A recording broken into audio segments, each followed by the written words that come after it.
లలిత news కి స్వాగతం. Bulliraju demand రోజుకి 1,00,000 గుడ్డోడే కానీ డైలాగ్ డెలివరీ కామెడీ టైమింగ్ లో ఎవరిని తీసిపోడు.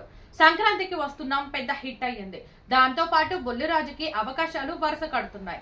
సంక్రాంతికి వస్తున్నాం రిలీజ్ అయ్యాక ఇప్పటి వరకు దాదాపు 20 ఆఫర్లు వచ్చాయట. కానీ బుల్లిరాజు దేనికి కమిట్ అవ్వడం లేదు. ఒకవేళ అయినా రోజుకు 1,00,000 రూపాయలు పారితోషికం అడుగుతున్నాడట. నిర్మాతలు కూడా అడిగినంత ఇవ్వడానికి రెడీనే అంటున్నారు. తాజాగా అనిల్ రావిపూడి మరో సినిమాలో ఈ బుల్లిరాజుని లాక్ చేసినట్లు తెలుస్తోంది.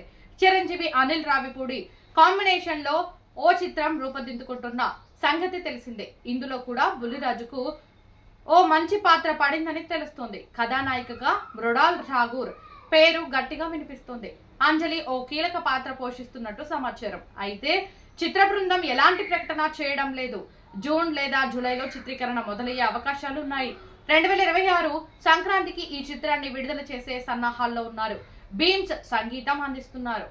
ఆల్రెడీ ఓ ట్యూన్ రెడీ అయ్యిందని, ఈ పాటని రమణ గోకుల పాడబోతున్నారని తెలుస్తుంది.